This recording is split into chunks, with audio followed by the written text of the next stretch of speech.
Alright guys, so this is the Viper II by Raidmax. It's a pretty nice tower. It's a budget tower, and this is going to be a quick unboxing and review of the actual item. So the first things, yes, it's definitely a budget item. It's plastic and steel, so we're not talking about any tempered glass for the window. This is all plexi and plastic, so don't get your hopes up there. But it is a budget build. You can have this thing for under 60 bucks. I actually got this one for $49 with a 15, no, excuse me, it was 30, well, whatever it was 20 bucks by the time the rebate was done. So I'm terrible at math. I think it was 35, so maybe like $20 after the rebate. So really good deal on it. There's a feature I'm looking at right there, bad video editing. Basically just taking off all the plastic, but it has a vented bottom mounted power supply, which is kind of nice. And if it's ATX, mini ITX, micro, if it's all that stuff, so micro ATX, mini ITX, it fits all the motherboards you're going to be worried about with. Although I will say it probably looks kind of crappy with a micro ATX, just because it'd be too small even inside that window. But yeah, this is a pretty good item. I'm really satisfied with it, and I'm probably going to do a build with it over the next month or so with budget parts and everything else. I like reviewing the budget towers, mainly because people who are on a budget obviously want to buy these things, but at the same time you don't want to buy it, get it, break it, or it ends up being a piece of crap, and then you got to pay shipping back, because then all of a sudden your budget PC is not a budget PC. You have to pay for restocking fees, your time and expense, everything else. So this is why I do these reviews on these less expensive models, or possibly older models. So first thing you'll see here are thumb screws, which is kind of nice, because sometimes these budget PC cases, PC towers, do not have thumb screws. You force a screwdriver or replace it with your own thumb screws, whatever you want to get done. And yeah, that's always a big plus for me when this got thumb screws. It's a stupid little thing, but it's something that costs like an extra 25 cents for the company, but they will cut that out in order to save and make it more budget friendly at the expense of convenience. So it's one of those things where they kept it budget friendly and still kept it user friendly with those thumb screws. Kind of nice.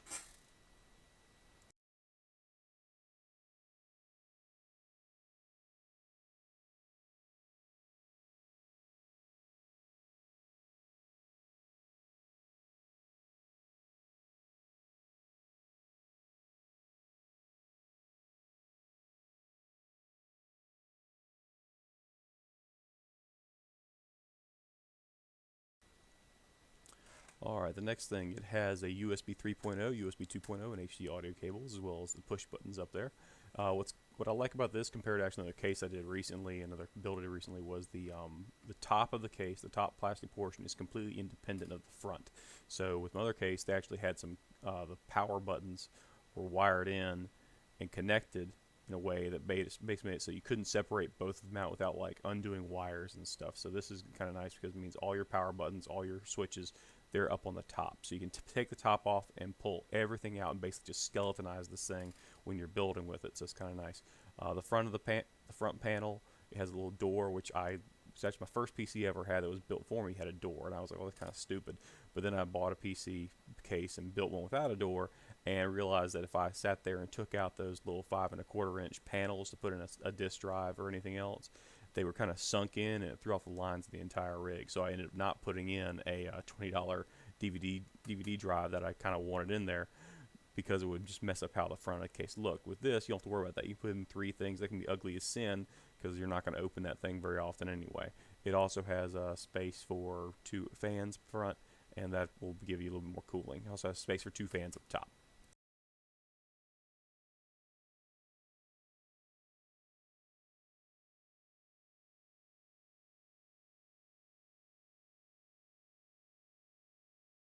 Alright, so now we got that side panel off with the glass. We're going to take off all the plastic. Super satisfying. But you'll notice first you'll see the instruction sheet, which is useless. It is absolutely just garbage. There is no real instruction to it. It's 4 pages, and there's one in English, one in, I think, Spanish, German, and maybe French. And they all say the same thing, and they just basically give you a list of what it can do, what it looks like when you put all the things in there. It shows you where fans go that are extra, all that fun stuff. What it doesn't do is tell you, hey, this is how you take off this without breaking off a piece of the plastic. This is how you take this off safely. It doesn't do any of that. So I basically had to kind of run through that and explore how that was actually done. very carefully. So hopefully, if you watch and, and hear my description of how you actually take off these pieces, it'll make sense.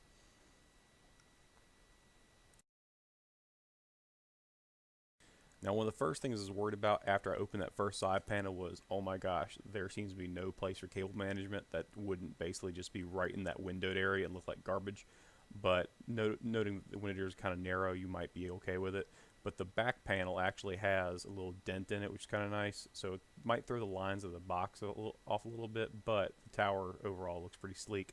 That little, I guess, almost a half inch maybe of bulge, maybe a little less, maybe 3/8 something, but it's basically there just to give you a little bit extra space for cable management. Some PSUs come with a corded motherboard cable, which is cylindrical, which makes it kind of tough. Others are flat, which makes it a little easier. But yeah, this is just the basics of it. I mean, it's just fairly simple. You look at the bottom there, you'll see the uh, mechanical hard drive case, and the one just above it is for SSDs, and then you got your space for your 5 1/4 inch drives and everything else. So your again, your PSU is gonna be bottom mounted, and it's gonna be filtered from the bottom. So depending on what PSU you have, if you can see it in the window, your lettering on it might be upside down, depending on how they send it to you. And here's just the inside of the case. And again, without that back bulge in the panel, I think cable management would probably be pretty much just a nightmare with this thing. So that's one thing to consider. If you want something to be flush against a wall or anything like that, this won't do it because it does have that bulge, and without it, cable management would not work very effectively. It might work a little bit, not too terribly well.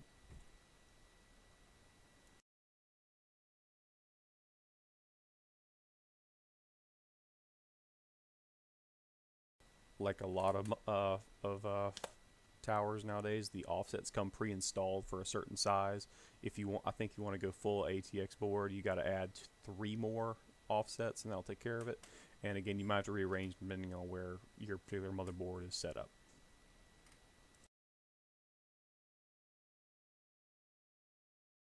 All right, so this is the 5 1/4 inch bay drives and how you actually take them in and out. It's super easy. Some companies, they make it hard to take it out. Like you take it out one time, then you're done because it's just a pain to get them in. These go in and out really easy. You just got a little thumb press there or finger press, and then you pop it in, pop it out, and they're very simple to pull in and out. And you can very modular, really kind of nice. All right, so this portion is kind of a pain. So learn from me here. Now, obviously, I've already removed all the pins from it, so I'm going to show you. But the biggest thing I was having trouble with, you basically want to grab it from the back end of the tower, take your thumbs on the top, push forward. That should be enough to do it, except for one little thing. And I'm about to show you the little hooks that actually go into it. So if you look here, you'll see a little post just sticking out. That's where a screw went. It doesn't tell you in the instructions, because they're bad instructions, that there's a screw there. So you're just sitting there pushing on it and nothing's happening. But there is a screw there. You do have to take it out first before you remove the top of the case, so make sure you do that, or you might end up snapping something. The rest is all this little like foot and prong system that basically just got to slide it in, press it forward, and it latches in place. That's what I'm using. I didn't even put the screw back in because that seemed kind of stupid because it was secure enough on its own. But yeah, make sure you take the screw out. Don't force it because you will end up just cracking the plastic on it and ruining your case and making it look like crap. But yeah, there's a little screw hole, and there's a little the little, I don't know what you call them. I guess you call them fasteners for the top. They just slide in place, and they're fairly secure and fairly tight. All right, now moving the front case. Again, I've already got it removed, but with the front case, again, there's no instructions on how to do it best. It has those little plastic pegs in there that a lot of these cases have that kind of make it really hard to get out, and they're designed not to be removed in and out constantly. So I mean, that is true. You don't want to take this case apart 20 times before you use it, because then the plugs will be worn out and you won't have a functioning front for your case anymore. But this is what it looks like skeletonized.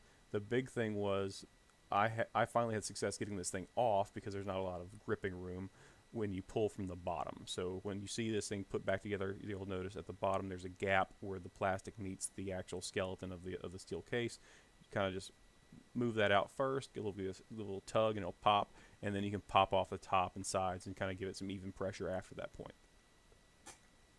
So this is how you put it back on. It's real simple. It's basically the reverse putting it back, taking it off, and that's some bad cinematography on my part. You just snap it into place, and if you look right where my right hand is, you'll see that gap where you can basically grab it and kind of do that first initial yank to get off that front case. I've tried pushing those pegs in from the back, but my fingers are too big and they just didn't fit well. with the case, and I was trying to just get it in there and it just wouldn't work. But right there is that's little gaps where you want to kind of grab and just kind of yank a little bit, and that'll get it out.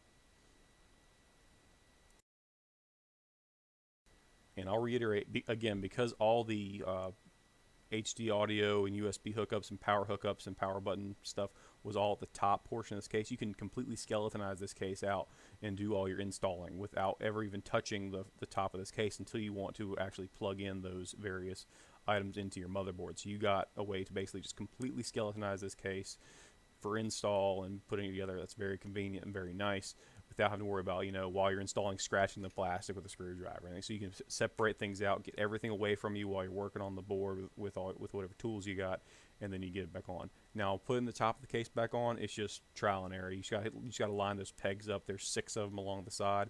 Get them all lined up, and it'll pop in place. Here, the first time I tried, didn't quite pop in, so you got to take the thing back, pull the thing out just a little bit, and then pop it back into place. You just kind of got to eyeball it and try to get it lined up. Eventually I got it on there, so it's not too terribly a pain, but if you add on, if you want to really put the screw back in that little hole, I wouldn't even do it, because the moment you put that screw in there, because of its location, if you get an aftermarket CPU cooler, or if you get an aftermarket graphics card, which you're going to want to do because most boards don't come integrated anymore that are for gamers, the moment you do that, you have to take out that whole CPU cooler system just to unscrew and take off the top. So don't put that screw back in there. It's just going to be a pain the rest of the time you have this computer, because every time you want to make an adjustment to the hardware, it's going to probably involve you taking the top of this case off in some manner, and then all of a sudden you can't do that without just taking the whole damn thing apart. So don't even bother putting that screw back in there. It's useless and worthless.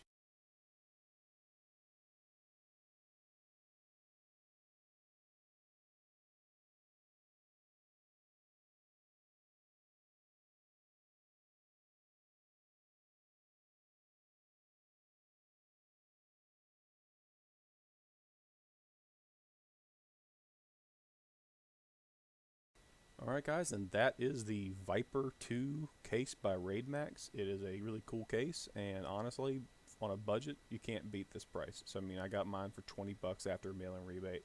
So we're talking about a very inexpensive case, very simple to deal with. And I'm going to probably do another review where I basically actually do a build with it to actually see if there's any other problems that come up with it as I'm doing the build. But for the most part, it's a good case. Oh, you get to see my turtle in the background. Cool. But yeah, this case is pretty cool. And for the price, you can't beat it. Thanks for watching.